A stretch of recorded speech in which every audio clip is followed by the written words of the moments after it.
We learn to live and live to learn in what has turned out to be an unprecedented situation, an unprecedented pandemic, with history being written across the geography of Mother Earth. And a minor virus has created a major catastrophe, making each and every one of us rewind, reboot, reset, rethink, re-strategize, reformat before we rebuild a new future, a new normal. This program is brought to you by Ahead Education, which looks at education ahead, and I say with great pride, it's powered by one of India's better universities in the north, IMS Ghaziabad. As always in our show, we have a host of luminaries from whom we hope to learn from. Let's take a look at who our special guests for today are.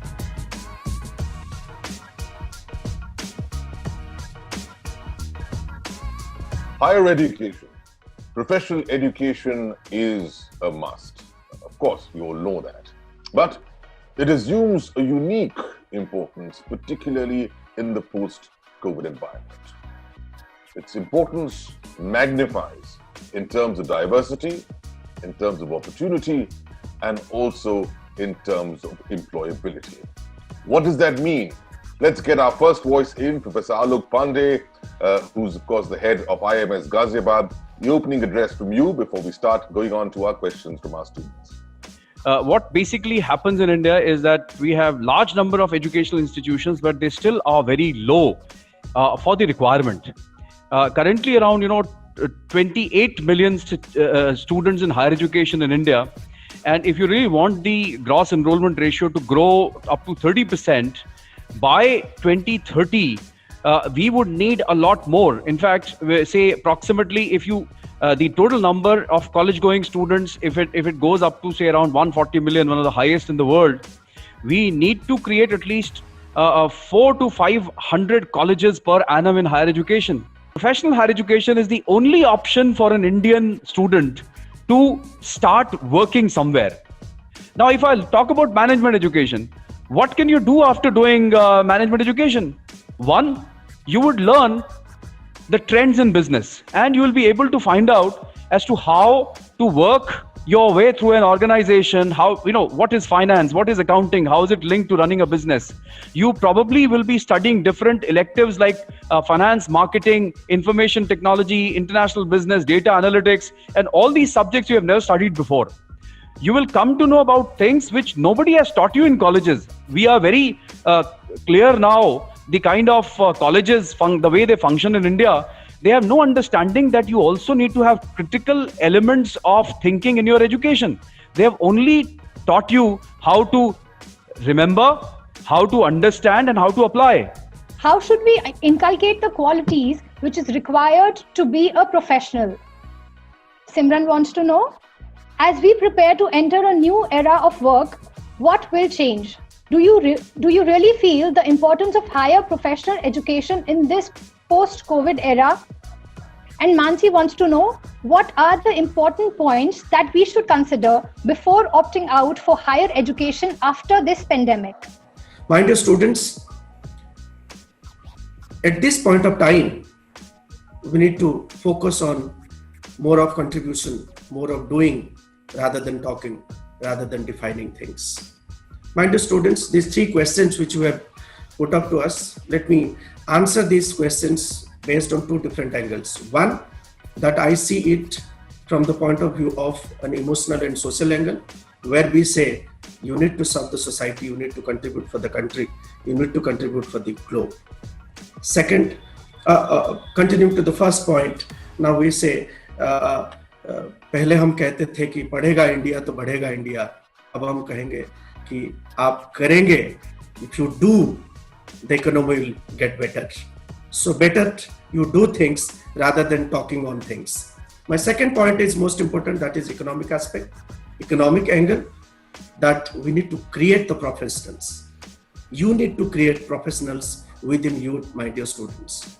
Now the point which you have mentioned, the question which you have mentioned, what should be the qualities for a higher professionals, a higher educationist. Let me take you through different points. Let me focus on 5 different points. First point is that entrepreneurship. Why professional education is needed? Professional education is needed to make you professional, to make you self-reliant, to make you employable, to become self-reliant. If you become self-reliant, I'm sure the country would become self-reliant automatically. Now, as an educationist, as an institution of higher education, higher learning at IMS Ghaziabad, we try our best to inculcate these entrepreneurial skills into our students through the Entrepreneurial Student Society Incubation Cell, where what we do different activities like Ideathon, like business art, like business mela, like business plan competitions with the help of our senior alumni and industry giants time to time. I am by heart a hotelier. I started with hotels. But incidentally, I fell into this line by chance and not by choice. I was actually studying economics. And suddenly an opportunity I saw, which I had never heard about sometime in 1989, about something called hotel management. I had absolutely no idea what it meant. I just applied. I got through multiple rounds of interviews and written examinations, and I joined. But before joining, I had absolutely zero idea. What exactly is this line about? What happened? What will I become? How much I learn? I had no idea. I just jumped in. So there's a stark contrast from that era to this era, where I see my daughter preparing for her career right from class 8. She was very clear that this is what she will be doing in 9th and 10th and then 11th and 12th. And she has a plan A, B and C ready. That this is a plan A. If that doesn't click, there's a plan B ready already in place. And she's working on all those plans simultaneously. So there's a stark contrast. So I think because of the awareness which is there because of digitization or any other reasons has made a lot of impact. So, however, coming back to the question posed by Chetan, higher education. See, while working in hotels, I completed my graduation in commerce. I shifted after 5 years in the industry into training mode, into entrepreneurial training mode. While doing, running an educational institution, I completed my PhD in tourism. At that time, to be very honest, I had no idea whatsoever why I'm pursuing my PhD. I was a businessman. I was into an entrepreneurial mode, and that was supposed to go on for forever. And I did my PhD. So then what happened? There were some unforeseen circumstances. I had to come back to job about 5-6 years back. The PhD helped. And here I am working as a senior director and heading a Z division with Quality Council of India. It's an autonomous institution under the Ministry of Commerce. So if any time we feel that this particular course at this juncture may not help, think again. Is higher studies necessary for securing a job? Muskan wants to know, how will COVID-19 affect the national exams like CAT, JEE, etc., and how will it impact the student's life? And Nimisha wants to know, what will have more importance? Courses from foreign universities like CFA, ACCA, CPA, or Indian Institute courses like CA or CS?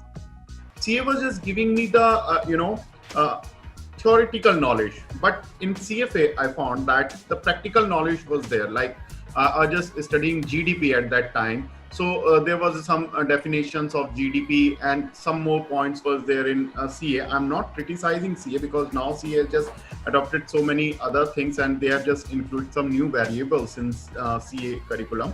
But now at that time, CFA CFA was just teaching me how to calculate GDP, how to use GDP data, how to read GDP data. So that kind of study was there in CFA. So I opted CFA, and I am proud to be in CFA because it gave me a different spectrum. It gave me a different direction in my life to study the variables, to study stocks like I have many friends. Those are CA and those are involved in stock market analysis. But what I found is that I have a different parameter to analyze all the variables in identifying stocks, to read about the variables. So CFA is, I think, a better option to enter into the finance field. What is happening over here, those the traditional universities, those who are running the traditional programs like graduation and post graduations like MA, MCom and MSc, now they have entered into a professional higher education, and they have started giving some professional like degrees like MBA and all. So here is the biggest problem, because they are having around 200 courses running with them, and they are offering another course from a professional thing. So it's not their focus area, but still they are operating as one another program. But what is the requirement of industry? How employable, like how a student can be employable means the education provider must have an understanding about the industry. He needs to a requirement of market. He needs to understand. So wherein now the bifurcation comes. Like I'm coming from a management college at IMS Ghaziabad, which is an autonomous college and autonomous institution offering PGDM program. So basically our name stands for management education. We have been incorporated for imparting management education. So our main focus is like whatever we are producing, whatever students we are producing, that has to be like as per industry requirements. That has to be accommodated in industry. So we need to work closely with the industry, what they are looking for, and we need to. So what we are doing, we are trying to inculcate the requirements of industry in our students. That's we are working. And the problem is like in industry or in a market, we are putting a question mark on professional educations. Like most of the graduates and postgraduates are not employable. Priya wants to know, how should a student embrace himself or herself to become eligible for job, which have become a nightmare in this post-COVID world? Ansh wants to know, how will issues such as lack of communication, skill building, and student-teacher relationship building eliminated by online education?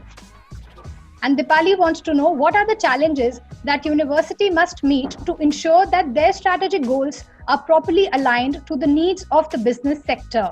Quote a recent survey conducted by one of the major recruiting platforms called LinkedIn. So they have identified 5 skills that are going to be extremely useful in the next normal world. And mind you, what we are talking about is 2 sets of skills, hard skills as well as soft skills. Post-COVID, one major change that has taken place is now the jobs are not going to remain a full-time 9 to 5 kind of jobs in most of the cases. They might get converted into gig jobs, where you take up a small project somewhere and do another small project somewhere else. That not only opens a large number of doors for you, that is also going to be profitable for the employers. Having said that, which are those skills which you can transport from one gig to another? Right? So these are known as soft skills. Of course, we all know that. Soft skills are discipline and company agnostic. Remember friends, that is extremely important. As young students, you need to focus on those skills which remain agnostic to functions, which remain agnostic to firm, which remain agnostic to different employment opportunities. Specific areas, specifically, I think one of the questions that came out, I'm very impressed that, this is a battle that has been fought in any and every organization, which today they talk of communication skills. People need to communicate. If you communicate, you will be able to solve the problem. And of course, in terms of an evolution that has happened, I can give you my own example. In the area of finance that I chose, I started my career with more on the financial services side, then had an exposure in the, core manufacturing industry.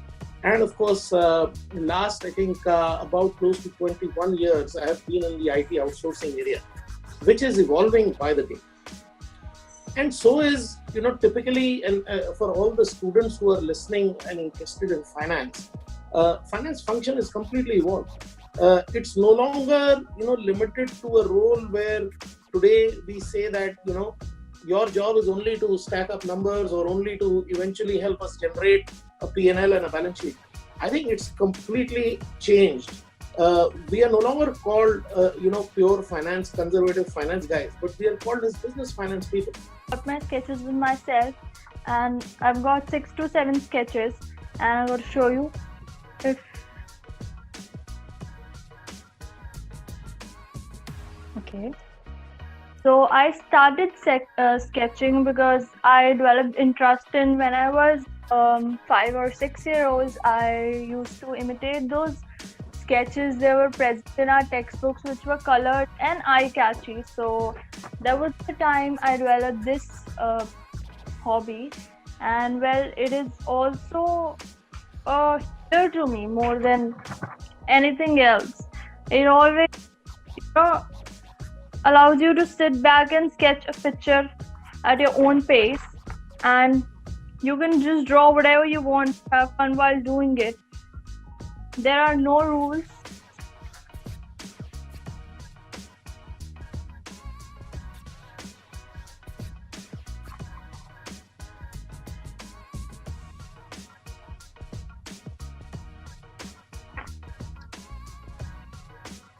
So Simran, talk us through the thought process that happens. I love the statement which says there are no rules. Perhaps that's the way you all wanted life to be. And do you plan to pursue this as a profession as well? What are your thoughts on this? No, sir, I don't want to pursue as anything else. It's not my passion. It's just my pace. Whenever I feel occupied by the bunch of thoughts, it is the only thing which contents me, and I feel ease with it, and it makes me happy. And whenever I feel a little stressed or something, it helps me in that. What a beautiful thought. And this is time, Dr. Surbhi Singh from the IMS, these are times when the students have been dealing with a lot of conditional issues like stress. And it's so imperative that they find their own space, because it's only when they find their own space, they'll be able to create space for others. Basically, in IMS Ghaziabad, we definitely try to give lots of openness to our students, so that they can create, they can come up with their innovations, agility, and their positive attitude. Since we are known for the professional studies, we offer the higher skill based courses. So we basically try to develop the critical thinking in our students. We try to nurture the thoughts, their deeper thoughts, by our course offering. So, like in our campus, our main focus is to create a learning environment in which the students can actually come out with their creativity and innovations. Now, if I see for these professional courses, definitely they are they are helping a lot the students in honing their skills. Not only limiting them to the educational area, but also there are so many diverse areas. Now, if you would see from my own institute, we are providing platforms to the students where they are arranging mega events like food conclave, entrepreneur sale, finance sale. And if I would say about these professional institutes like IMS and Technia and all these, they are definitely into providing fellowship opportunities to the students, exposures to the students, where they can where they are not able to not only just able to present themselves in a wider public area, but also they are able to execute. They are able to show off the kind of skill sets they have acquired during the time they have been in that institute. So definitely, it's a private-public partnership. One very interesting talent, and I'd like to take him first, simply because he's been having a bit of a power issue in his area, and by power I mean electricity, nothing else, nothing to do with politics. Sai Rohit is with us, and he's got what's he got? He's got a set of keyboards with him. What's the key to your success, Sai? Let's hear it. I'm going to play Michael Jackson and Breathless song by Shankar Mahadevan. Wonderful. We're all ears. Please go ahead.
So congratulations to both of you, Sai and Simran. Thank you for spending some time with us and showcasing us your enormous talent.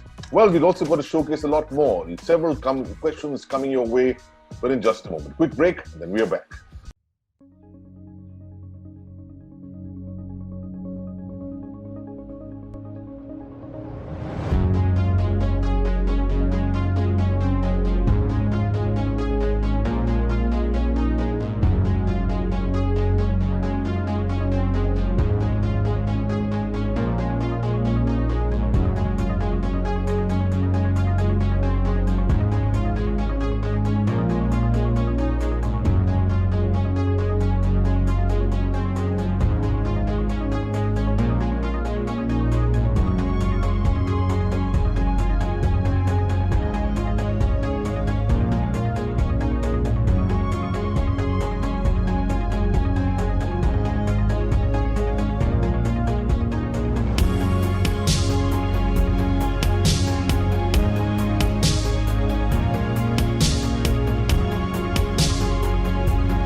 Welcome back to this very special class of 2020 that's brought to you by edumate.tv. It's also produced by Aheducation, which looks at education ahead, and it's very proudly powered by IMS at Ghaziabad.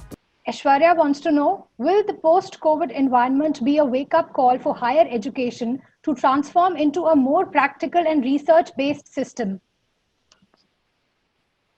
Shimron wants to know, will on-site education activities be limited to certain times of a day? And if higher education will become a must in this post-COVID-19 scenario? Carmelina wants to know, should a master's degree be a must for graduates to reduce unemployment in the country? In this country, largely people who come and teach, they basically come because they have no other avenue to make a living. And that is true at school level, that is true at college level.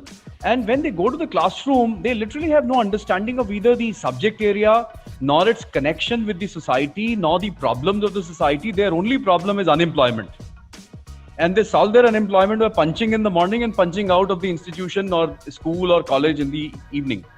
The result is that we've come to a point where our students are completely unaware of what is going on. In fact, remember, there are only two windows you provide to a young student in school or college level.